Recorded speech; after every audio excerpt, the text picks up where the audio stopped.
నాని ఈసారి ఇంకొంచెం నాటుగా సాయి దుర్గా తేజ్ని ఢీకొట్టేది ఎవరు?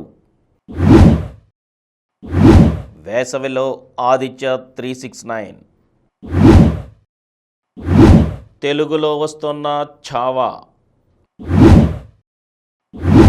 నా విజయాల స్థాయే పెరగాలంటున్న ఆది పినిశెట్టి.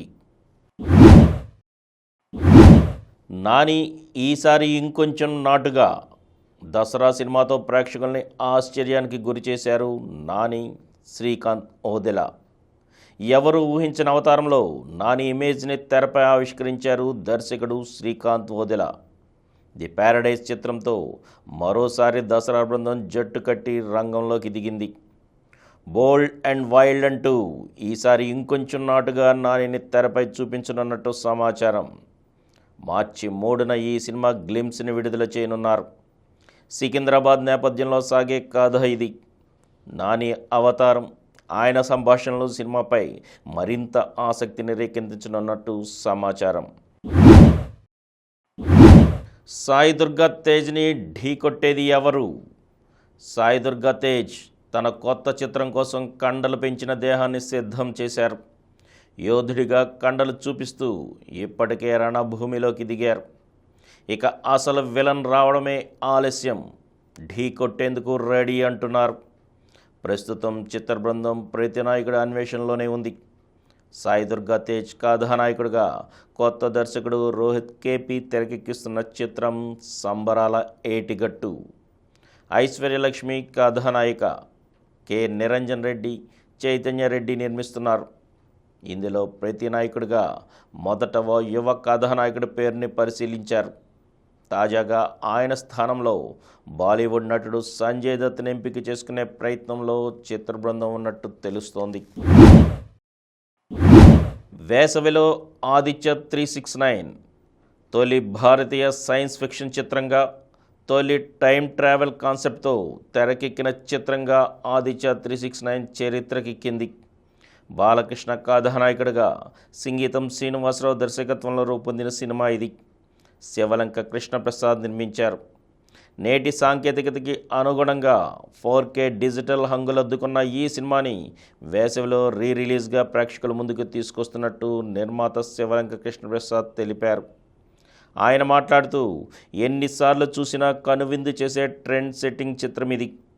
నిర్మాతగా ఎంతో ఉత్సాహంగా, ప్రత్యేకమైన ఆసక్తితో చిత్రాన్ని మరోసారి విడుదల చేస్తున్నానన్నారు. ఈ చిత్రంలో బాలకృష్ణ దిబ్బాత్రాభినయం చేయగా శ్రీకృష్ణదేవరాయలుగా కూడా ఆలరించారు. తెలుగులో వస్తున్న ఛావా.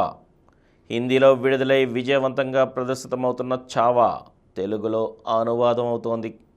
మార్చి 7న ఈ చిత్రాన్ని తెలుగు ప్రేక్షకుల ముందుకు తీసుకొస్తున్నట్లు గీత ఆర్ట్స్ డిస్ట్రిబ్యూషన్ సంస్థ ఓ ప్రకటనలో తెలిపింది.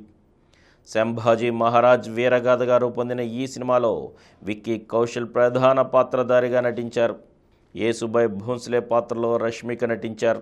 లక్ష్మణ్ ఉటేకర్ దర్శకత్వం వహించారు. దినేష్ విజన్ నిర్మాత. ఈ నెల 14న హిందీలో విడుదలైన ఈ చిత్రం రికార్డు స్థాయిలో వసూళ్లు కొల్లగొడుతోంది. ధర్మయోధుడైన సంభాజీ మహారాజ్ కథ మరింత మందికి చేరాలనే లక్ష్యంతోనే తెలుగులో ఈ చిత్రాన్ని విడుదల చేస్తున్నట్టు సినీ వర్గాలు తెలిపాయి. నా విజయాల స్థాయే పెరగాలంటున్న ఆది పినిశెట్టి. తెరపైన ఇదివరకు ఎప్పుడూ చూడని ఓ కొత్త ప్రపంచాన్ని శబ్దంలో ఆవిష్కరించామన్నారు ఆది పినిశెట్టి. విజయవంతమైన వైశాలి తర్వాత ఆ చిత్ర దర్శకుడు అరివళగన్తో కలిసి ఆది చేసిన చిత్రమే శబ్దం. సిమ్రన్, లైలా, లక్ష్మీ మేనన్ కీలక పాత్రలు పోషించారు. ఈ చిత్రం ఈ నెల 28న రానున్న సందర్భంగా ఆది బుధవారం విలేకరులతో మాట్లాడుతూ, అదృశ్య శక్తులతో ముడిపడిన ఓ హారర్ చిత్రం ఇది. ఈ కథలో శబ్దం ప్రధాన పాత్ర పోషిస్తుంది. నేనొక పారానార్మల్ ఇన్వెస్టిగేటర్గా కనిపిస్తా. దర్శకుడు ఈ సినిమా ప్రారంభానికి ముందు ఇచ్చిన మెటీరియల్ చదివాక అదృశ్య శక్తులు ఉంటాయనే నమ్మకం కలిగింది. తెలుగులో ఈ సినిమాని ఎన్ సినిమాస్, మైత్రి సంస్థలు విడుదల చేస్తుండడం ఆనందంగా ఉంది.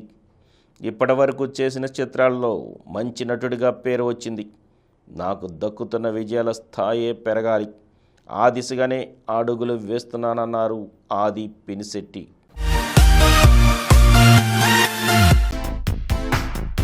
ఈ కార్యక్రమం మీకు ఎంతో నచ్చింది కదా. ఇటువంటి మరిన్ని వీడియోల కోసం అనతి కాలంలోనే 20 కోట్లకు పైగా వ్యూస్ సాధించిన సమరం ఛానల్ సమర్పించు సమరం సినిమా స్క్రీన్ ఛానల్కు సబ్స్క్రైబ్ చేయండి, లైక్ చేయండి, మీ ఫ్రెండ్స్కి షేర్ చేయండి. అలాగే ప్రక్కనున్న గంట సింబల్ని ప్రెస్ చేయడం మర్చిపోకండి.